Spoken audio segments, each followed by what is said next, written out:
सिद्धेभ्यः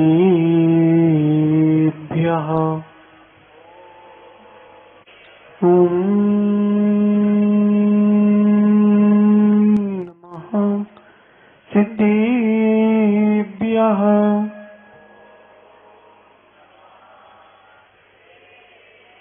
ॐ नमः सिद्धेभ्यः। जय मंगल बुदाणं विमलाणं नाणुदंसणमयाणं तैलोयसे हराणं नमो सयासव सिद्धाणं नमो अरहंताणं नमो सिद्धाणं नमो आयिरीयाणं नमो उज्जायाणं नमो लोये सब साहुडम। अनंत अनंत परम सिद्ध भगवान की, देवादि देवी खजराट श्री आदिनाथ भगवान की, अंतिम तीर्थेश भगवान महावीर स्वामी की, आचार्य भगवान गुरुवर विशुद्ध सागर जी मुनराज की पंच कल्याणक प्रतिष्ठा महामहोत्सव की, सूर्य मंत्र प्रदाता मुनि श्रेष्ठ आदित्य सागर जी महाराज की, मुनि संघ की, भव्य बंधु जी, भोजन करने का प्रसंग प्रति दिवस आता है, निद्रा का प्रसंग प्रति दिवस आता है और परस्पर में वार्ता करने का प्रसंग भी प्रति दिवस आता है। लेकिन किसी जीव के जीवन में दीक्षा का प्रसंग बहुत कम आता है, और वो भी अंतिम दीक्षा का प्रसंग। आज तप कल्याणक है, आज तप का दिन है। भगवान कह रहे हैं तप का दिन है, मैं तप को धारण कर रहा हूं, आप तप की भूरी भूरी अनुमोदना करो ताकि आपके जीवन में भी ये दिन जल्दी आए।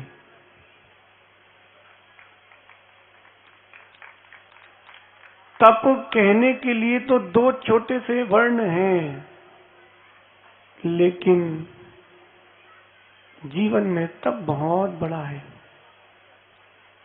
भैया जी।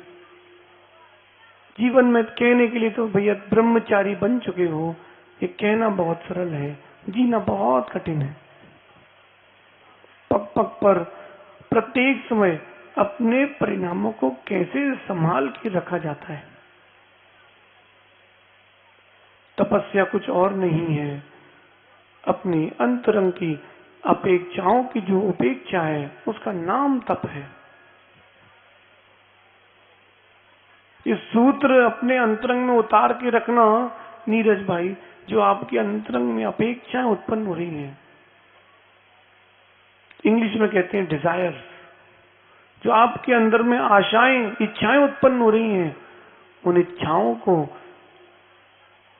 जागृत नहीं होने देना, और जागृत हो रही हैं उनको सुषुप्त कर देना, इसका नाम है तप। बहुत कठिन है, इच्छाओं का निरोध कर पाना बहुत कठिन है, अपेक्षाओं की उपेक्षा कर पाना बहुत कठिन है। लोग पूछते हैं महाराज जी ठीक हो? साधु क्या कहते हैं अनिकेत? बहुत बढ़िया है भैया। अब उनसे पूछो ठंडी में ठंडी लगती है, गर्मी में गर्मी लगती है, नहीं लगती क्या? लेकिन जो एक बार तप गया फिर वो कुंदन नहीं बनता है। भगवान ने अपनी सारी इच्छाओं का निरोध किया है और आज वो तप ग्रहण करने वाले। कितने लोग चाहते हैं कि उनकी समाधि अच्छी हो जाए, बीच का छोड़ दो, अंतिम सबका अच्छा हो जाए। कितने लोगों की इच्छा है? सही में हाथ जोड़ लो अपने, भगवान की ओर देखना, हाथ जोड़ लो, क्या भाव बनाना है सुन लो। भगवान क्या बोलना भगवान से, भगवान जैसे आपकी दीक्षा हो रही है ऐसी हमारी भी एक अंतिम दीक्षा हो जाए। क्यों हम इच्छाओं को करने में पीछे नहीं हट रहे हैं? अनादि से हमारे अंतरंग में इच्छाएं आशाएं जागृत हो रही हैं, अब वो जा नहीं रही हैं, तो भैया उसको सही मार्ग दे दो ना। घर में छत पर पानी गिरता है, अज्ञानी उस पानी को नाली तक लेके जाता है, ज्ञानी उस पानी को नाली पे नहीं ले जाता, अमृत कुंड में ले जाता है। जो अंतरंग के परिणाम जागृत हो रहे हैं उनको एक सही मार्ग दे दो, फिर देखना होगा इच्छाओं का निरोध और होगा दीक्षाओं का दौर। बैतूल वाले भैया, आप संघ में कितने ब्रह्मचारी हो हैं? 20-25 ब्रह्मचारी। सुनो, तपस्या के लिए कितने हैं? गंभीरता से सुनना। हमने अपना जीवन वस्त्रों को धवल करने के लिए नहीं दिया, परिणामों को धवल करने के लिए जीवन दिया है। और क्या पता कब किसकी कैसी विशुद्धि बढ़ जाए, गुरु दीक्षा दे दें लेकिन शिष्य तीर्थंकर पद की प्राप्ति कर जाए। सारा खेल विशुद्धि का है। रवि, विचार करना भाई, जिस मार्ग की ओर परिणाम आए हैं भैया पूर्ण करके ही हटना। जो आपके अंतरंग में आशाएं इच्छाएं उत्पन्न हो रही हैं वो कभी समाप्त नहीं होंगी। देखो माँ, जब संतान को जन्म देती है कोई माँ तो यही सोचती है अब दूसरी संतान नहीं करूंगी। सत्य है कि नहीं? लेकिन देखो माँ, लड़की हो गई तो लड़का चाहिए और लड़का हो गया तो लड़की चाहिए। आशाएं कहाँ रुकी? चलो संतान हो गई, अब मेरा बच्चा पढ़ लिख जाए, एक नई आशा। बच्चा पढ़ लिख गया, चलो मेरे बच्चे की नौकरी लग जाए। माँ, अपना जीवन वो जी लेगा, पर की अपेक्षाओं में, पर की आशाओं में अपने जीवन को व्यक्त मत करो। जहां जहां अपेक्षाएं आती है ना, वहां वहां आपको झुकना पड़ता है। इसको स्वीकारो। अनिकेत, अभय भैया कहाँ है? अभय भैया, जब जब आपके अंतरंग में आशाएं अपेक्षाएं आती हैं तब तक आपको झुकना पड़ता है। देखो, आप दिगंबर मुनियों को देखो, जब आहार की आशा होती है तब तब उनको भी हाथ खोल के खड़े होना पड़ता है, भैया दे दो। और जैसी उनकी आशाएं पूर्ण होती हैं वो पिछी लेते हैं, अब बोलते ले लो। ये आशाएं ही आपके लिए दुख का साधन है। जो आपके अंतरंग में आशाएं उत्पन्न हो रही है दुख का साधन है। अपेक्षाएं मत करो, अपेक्षाओं की उपेक्षा करो। एक भाव अंतरंग में रखना, होता स्वयं जगत परिणाम, मैं करता जग का क्या काम। आज देखो अपने बीच में तपस्या करने वाले, क्षेत्र को फलीभूत करने वाले उपशम सागर जी तो नहीं है, लेकिन उनने कोई अपेक्षा नहीं करी। उन्होंने सबकी उपेक्षा करके स्वयं को समाधि की ओर ले गए। आप तो देख रहे हो पांडाल लगा है, भगवान का पंचकरण चल रहा है, वेदी प्रतिष्ठाएं हैं। वेदी प्रतिष्ठा नहीं, बहुत सारी वेदी प्रतिष्ठाएं हैं।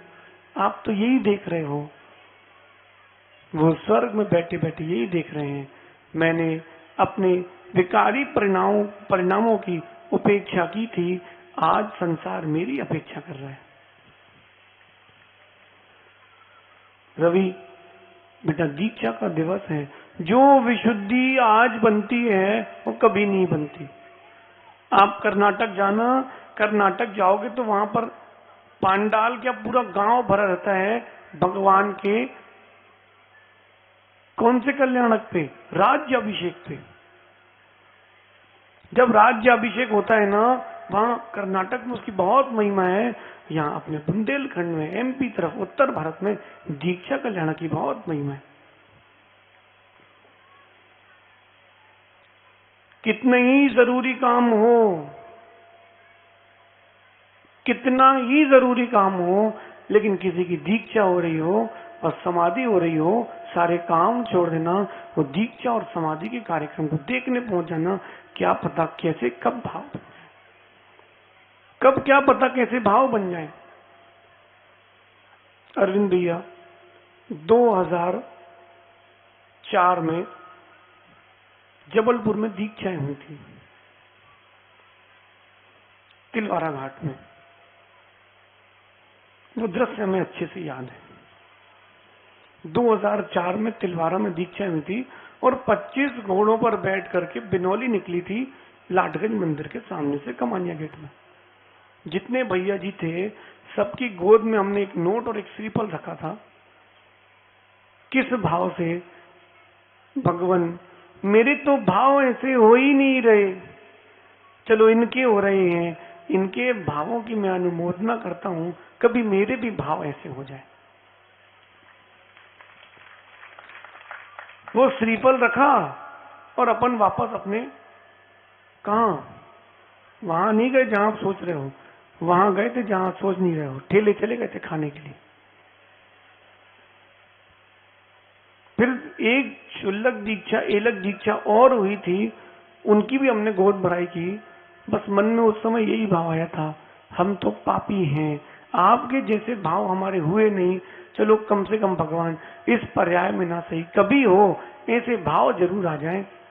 देखो उस अनुमोदना का फल। हमको क्या पता था कि 2004-2006 में की गई अनुमोदना 11 में फलित हो जाएगी। अंतरंग का भाव होना चाहिए। नीरज भाई सत्य बताएं, हम जैसा कमजोर व्यक्ति ले सकता है तो आप जैसा मजबूत भी ले सकता है। शरीर को मत देखना। क्यों अप्रमित सागर जी, सहज सागर जी, आप अपने अपने अंतरंग को देखना। जन्म से लेकर के जब तक गुरु नहीं मिले थे तब तक कितनी आशाएं, कितनी अपेक्षाएं थी, ऐसा भी करना है, वैसा भी करना है। लेकिन आग कितनी ज्वलित हो, प्रज्वलित हो, कितनी ही ऊंची उठ रही हो, पानी का संसर्ग मिलते ही ठंडा होना पड़ता है। अंतरंग की आशाएं कितनी ही गंभीर क्यों ना हो, बड़ी क्यों ना हो, जिन वाणी का नीर मिलते ही सबको ठंडा होना पड़ता है। इसलिए भैया अपनी ये आशाओं को रोक के रखना। दुनिया के सारे गड्ढे आप भर सकते हो। ये खेत जहां पर पंच कल्याण प्रतिष्ठा महोत्सव चल रहा है, यहां गड्ढे थे कि नहीं? ठीक कैसे हो गए भैया? बोलो बोलो। मशीन चलाने से गड्ढे ठीक हो गए। अब सुनो रवि, ऐसा कोई मशीन है क्या जिससे आशा के गड्ढों को भरा जा सकता हो? ऐसी कोई मशीन है अभय भैया जिससे आशाओं के गड्ढों को भरा जा सकता हो? आशा गर्तम सदा रिक्तम, आशा गर्तम सदा रिक्तम। आप कितनी अच्छी, आशीष भाई कितनी सुंदर साड़ी ले आना, 6 महीने बाद फिर चाहिए। माँ आप कितना ही अच्छा भोजन बना लेना, अगले दिन इनको फिर चटपटा चाहिए। सही है? अपनी एक इतनी रसना इंद्री पर आ जाओ। कई बार इतना स्वादिष्ट भोजन मिलता है, आप कहते हो ऐसा तो जीवन में कभी खाया ही नहीं, और मन भर के खाते हो और सुबह फिर भूख लगाती है। ये रसना इंद्री की आशा है, ये रसना इंद्री की आशा है। कोई सुंदर सा भजन या गाना सुन लिया एमी, क्या ऐसा तो कभी सुना ही नहीं है, लेकिन अगले पल नया सुनने का भाव होता है। कितना ही सुंदर आप प्राकृतिक दृश्य देख लेना, लेकिन वो देखने के बाद अगले दिन पुनः नए दृश्य देखने की इच्छा होती है। ये आशा का गड्ढा है, कभी नहीं भरता, कभी नहीं भरता। डीएन भैया, ये आशा का गड्ढा है, कभी नहीं भरता। बस सबकी अपनी अपनी अलग अलग आशाएं हैं, लेकिन एक बात निश्चित है, जितनी आशाएं हैं उतनी आपके लिए निराशाएं हैं। पाटोदी जी, बाबूलाल जी, जितनी आशाएं हैं वो आपके लिए निराशाएं ही हैं। ये आशाओं को कभी करना नहीं। आ जाए तो उनको बोलना ठंडे रहो। क्या कहना? ठंडे रहो। अभय भैया, पिछली परिवर्तन का दिन याद है? क्या आशा चल रही थी? पिछी मिल जाए, नहीं मिलती तो संकल्प विकल्प होते कि नहीं। इसलिए आशाएं मत करना, होता स्वयं जगत परिणाम। मैं करता जग का क्या काम। सोचने से, इच्छा करने से अगर कुछ मिलता, शुभम, इच्छा करने से अगर कुछ मिलता, सुनो, तुम कैमरा नहीं चला रहे होते, तुम अभी राष्ट्रपति प्रधानमंत्री बने होते। हाँ हाँ, आपका कोई शत्रु है कि नहीं, मित्र है कि नहीं? सभी की इच्छाएं पूरी हो जाएंगी, फिर संसार में तो भैया अव्यवस्था हो जाएगी। मां, आप लोगों की इच्छा होती क्या भोजन बनाने की? नहीं होती इच्छा की। जैसे ये धर्म ध्यान में लगे हैं पुरुष वर्ग, हम भी लगे रहे। इनकी इच्छा पूरी हो गई तो आप सब भूखे रह जाओगे। आशाएं कभी पूरी नहीं होती, सोचने से नहीं होती। आप आशाएं मत करो, आप अपने जीवन में लक्ष्य बनाओ। करना वही है जो आप कर रहे हो, बस भावना का अंतर आ गया है। एक आटे की लोई उठा करके एक माँ ने रोटी बनाई दुकान में काम करने वाले कर्मचारी के लिए। उसी आटे से दूसरी लोई बनाई, निकाली और रोटी बनाई किसके लिए? अपने पुत्र के लिए। और उसी आटे में से थोड़ी सी और लोई निकाली और रोटी बनाई। अगर कोई अतिथि आ गए तो उनको सत्कार पूर्वक दूंगी। आटा वही है, लोई भी वही है। भावना देखो, नौकर को देती तो बोलती लो खा लो, बेटे को देती कहती है बेटा खा लो, जल्दी खा लो, ठंडी हो रही है। और गुरुजी के लिए महाराज जी एक गिलास और ले लो, महाराज जी एक गिलास और ले लो, महाराज जी। भावनाओं का अंतर देखो, देखो अनिकेत, भावनाओं का अंतर देखो। करना वही है जो आप कर रहे हो, बस भावनाएं बदलना है। आशाओं को छोड़ दो, लक्ष्य बना लो।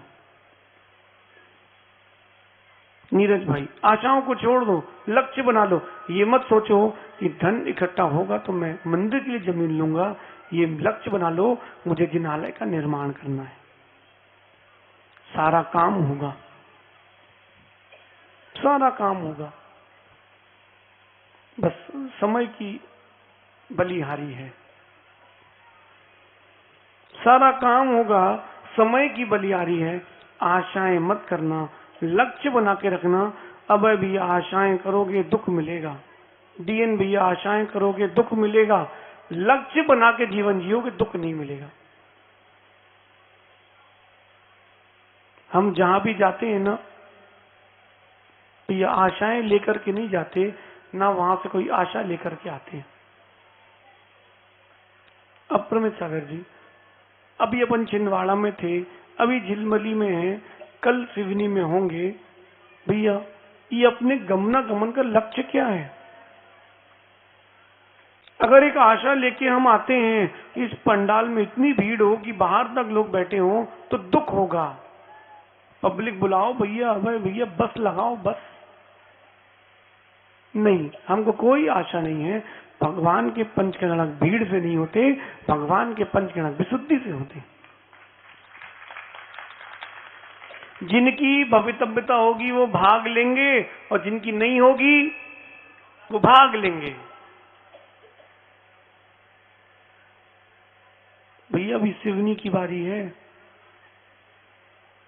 जबरदस्ती आप किसी को बैठा नहीं सकते, विशुद्धि के साथ बैठने दो। ये आशा लेके मत बैठना कि पांडाल में इतने इंद्र बैठेंगे। अब अभी हम कोई आशा लेके नहीं बैठते, हम लक्ष्य बना के रखते हैं। सुन भाई, अपने जीवन में लक्ष्य बनाओ, लक्ष्य बनाओ। किस बात का? मुझे ज्ञानी बनना है। क्या? मुझे ज्ञानी बनना है। भैया अभी आप पालकी लेके जा रहे थे ना, पता हम क्या सोच रहे थे? एक दिन वो था, हमने भी आचार्य भगवान के सानिध्य में पालकी उठाई थी। ऐसे नीचे स्टेज में बैठ के हम दीक्षा देखते थे। देखो गुरु का क्या आशीर्वाद है, जो कभी दीक्षा देखते थे आज वो दीक्षा दे रहे हैं। अगर उस समय मेरे अंतरंग में आशाएं जागृत होती, चलो अपन भी बाजू में खड़े हो जाओ, फोटो खिंच जाएगी। दुनिया में देखते कि नहीं भैया सब? ठीक है, गुरु भी धीरे से देखते हैं, इसको फोटो ही खिंचवाने दो, इसका पुण्य फोटो खिंचवाने का, दीक्षा देने का नहीं है। अब भैया सोच ऊंची होती है व्यक्ति की, लक्ष्य तभी ऊंचा होता है। एमी तुम्हारा लक्ष्य क्या है? डले रहो दरबार में। लक्ष्य क्या है? अपने अपने जीवन का लक्ष्य तो बनाओ। हम आशाओं की कोई बात नहीं कर रहे, हमें तप भी करना है और हमें ज्ञान का अर्जन भी करना है, और हमें अपने, अगर गृहस्थ है तो हमें अपनी गृहस्थी भी चलाना है। ये उसका लक्ष्य बनना चाहिए, उसकी आशाएं नहीं होना चाहिए। बच्चों को पढ़ाना है, नीरज भैया, बच्चों को पढ़ाना है, ये लक्ष्य। आशा नहीं करना कितने प्रतिशत वो लाए। नहीं तो अप्रमित सागर जी, बेचारा बच्चा कितना ही पढ़ ले, अब भाई उसकी उतनी बुद्धि है, उसको क्यों पीड़ित करो? और नंबर कम आ गए, रिपोर्ट कार्ड किनारे, हाथ पैर सूजे। सही है? नहीं नहीं भैया, आप क्यों आशाएं करते हो? आप क्यों आशाएं करते हो? आशाएं करने से कुछ नहीं होगा। आशा करने से कुछ नहीं होगा। क्यों अनिकेत? 10th में कितने % आए थे बताओ? 68। 12th में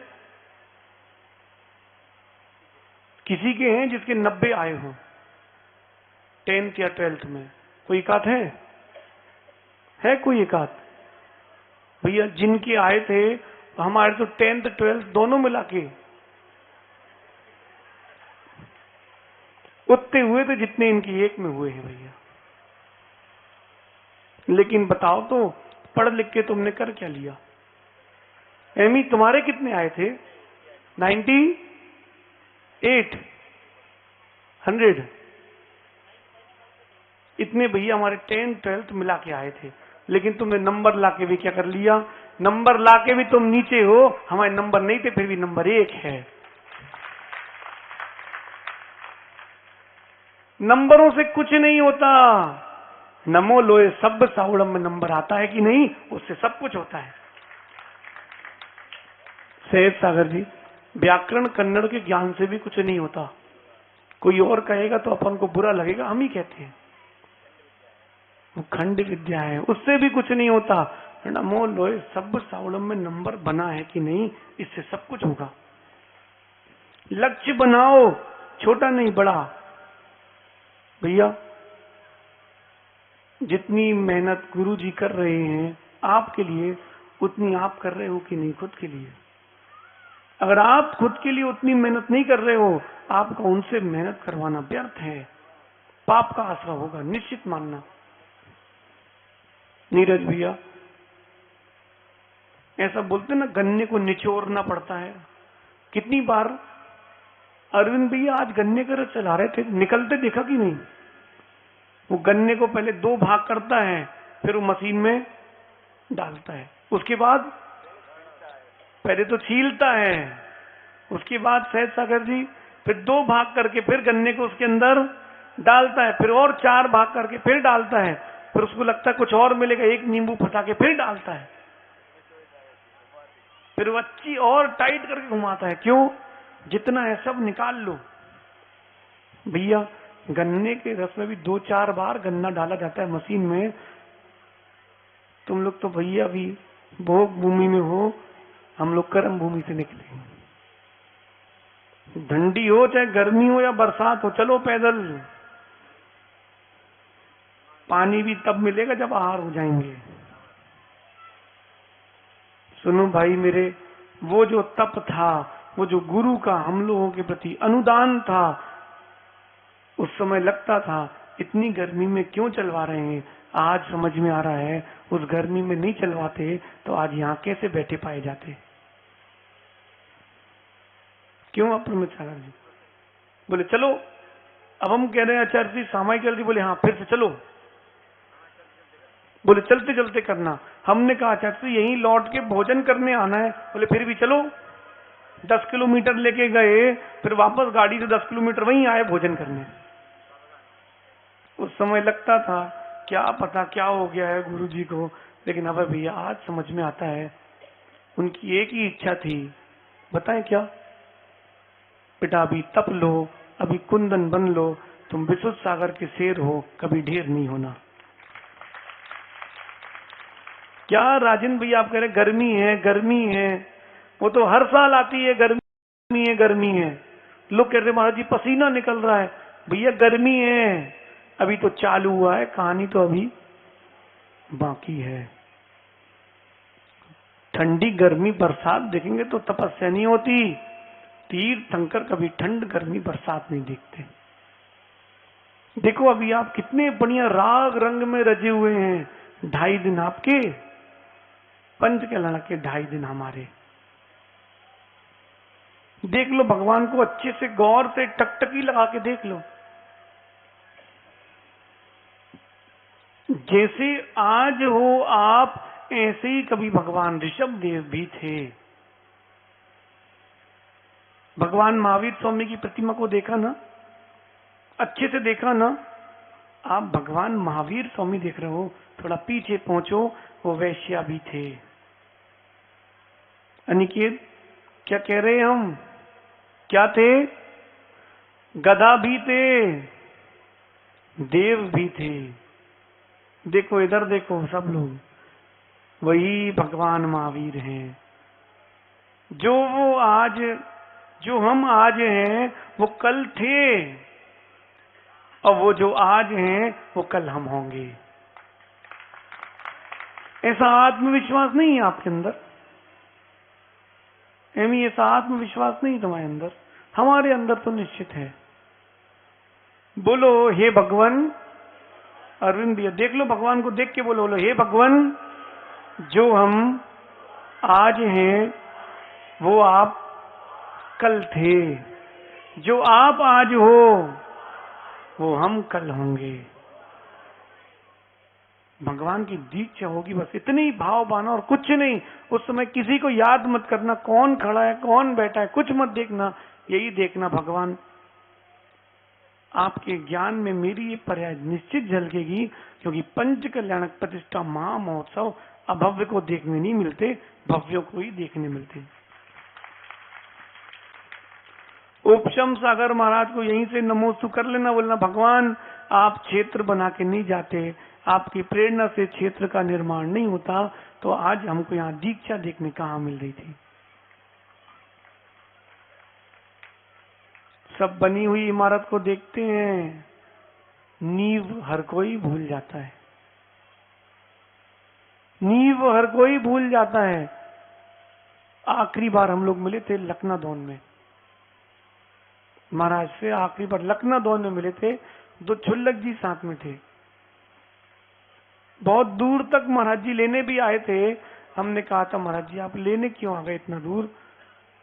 बोले हमको भगवान महावीर स्वामी की मुद्रा के दर्शन मिलेंगे इसलिए इतना दूर तक आए हैं।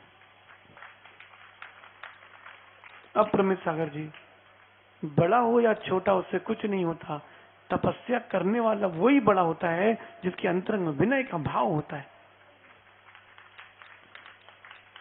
बड़े हुए तो क्या हुआ, जैसे पेड़ और पंक्ति को छाया नहीं फल लागे। बचपन में पढ़ा था, समझ में अभी तक नहीं आया। अरे छोटा सा पेड़ सही, फल ना सही, छाया तो होना चाहिए। तपस्या है तो विनय भी होना चाहिए। और इस तपस्या में जिस दिन जिस पल आपके अंतरंग में भैया मान का प्रवेश हो गया, सब खत्म।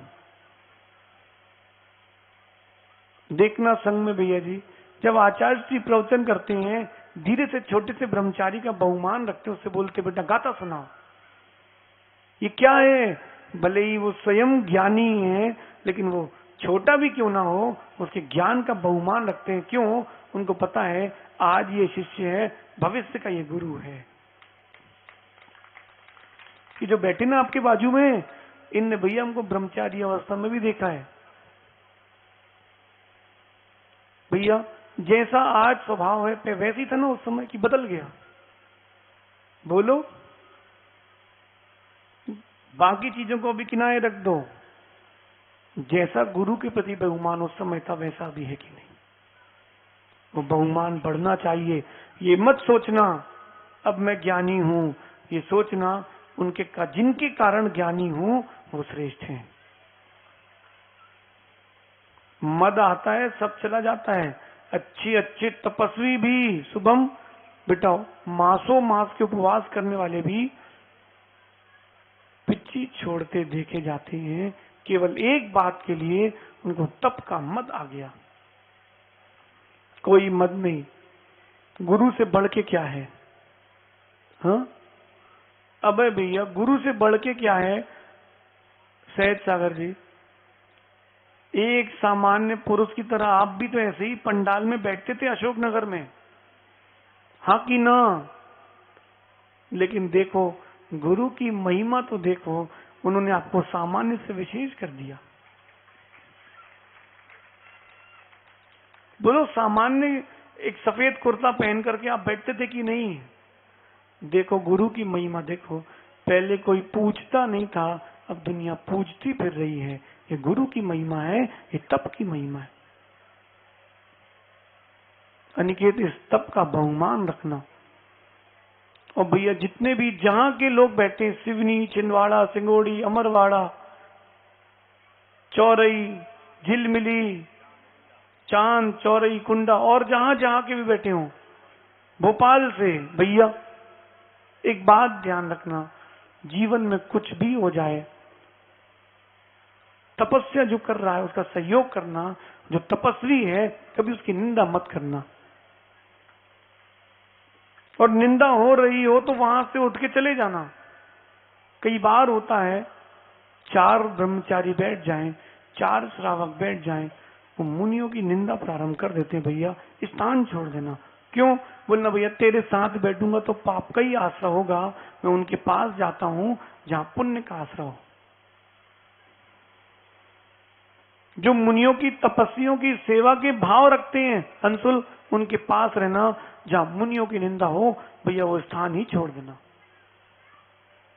नीति सीख लो, एक नीति, सकटम पंच हस्तेन 10 हस्तेन वाजिना हस्ती हस्त सहस्त्रेण देश त्यागेन दुर्जना।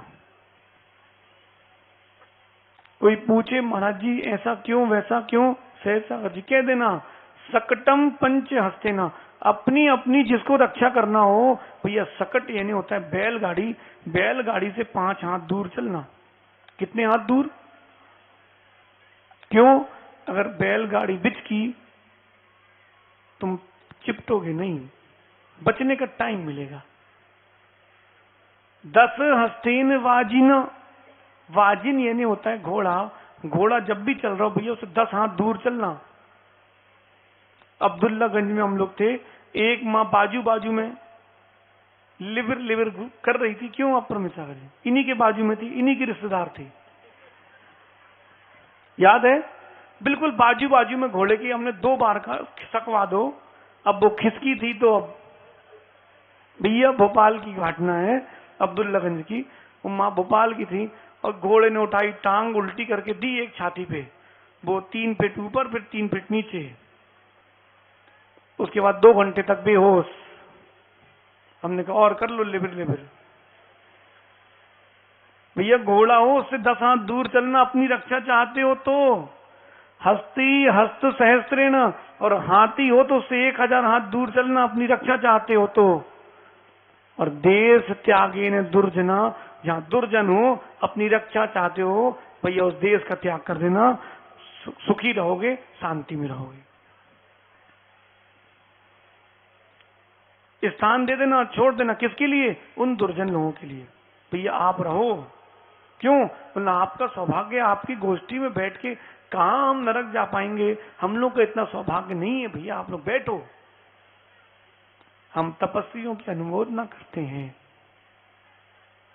इतने होने पर भी, सुनो ध्यान से सब लोग, अंशुल, इतना होने पर भी, घोर तपस्या करने पर भी अगर कोई तपस्या से च्युत हो जाता है, उसके प्रति भी बुरे भाव मत करना। ये सोचना कम से कम उसने प्रयास तो किया, हमने तो वो भी नहीं किया। उसके चारित्र मोहनी कर्म का उदय था, जो उनका तप छूट गया। ये मत सोचना पीछे पलट के भाग गए हैं, ये सोचना उसने तपस्या को छोड़ा नहीं है, चारित्र मोहनी कर्म ने छुड़ाया है। अरविंद भैया भगवान ऋषभ देव की दीक्षा है। आज इनके साथ कितने लोग दीक्षा ले रहे हैं नहीं पता आपको? 4000 राजा दीक्षा लेंगे। जिन जिन ने 1100 दिए भैया कपड़े उतार के तैयार हो जाना। आधे तो भगी गए, बोले भैया कपड़े बदलो पहले, नहीं तो 1100 के चक्कर में पिच्ची का मंडल मिलेगा। 4000 राजाओं ने दीक्षा ली भगवान ऋषभ देव के साथ। बताओ कितने बचे थे? बताएगा कोई? केवल एक बचे थे ऋषभ देव, बाकी 4000 के 4000 भ्रष्ट हो गए थे। 4000 के 4000 पूरे भ्रष्ट हो गए थे।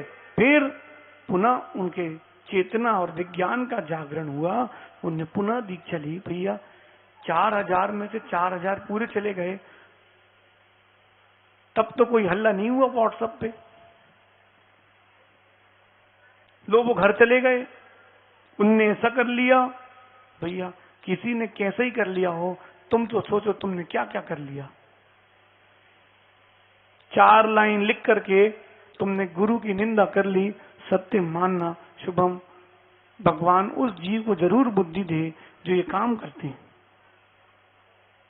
उन जीवों को भगवान बुद्धि दे जो इस प्रकार के काम करते हैं। भैया उपयोग करो, सही उपयोग करो। सोनोग्राफी की जो मशीन थी वो इसलिए बनी थी, कहीं कोई शिशु को रोग हो गर्भ में तो ठीक हो जाए। आपने गर्भपात कराना चालू कर दिया। ये मोबाइल जो है ना, आप इसको धर्म ध्यान का साधन भी बना सकते थे, लेकिन आपने इसको निंदा का साधन बना लिया। आपने इसको निंदा का साधन बना लिया। आज से प्रयास बदलो।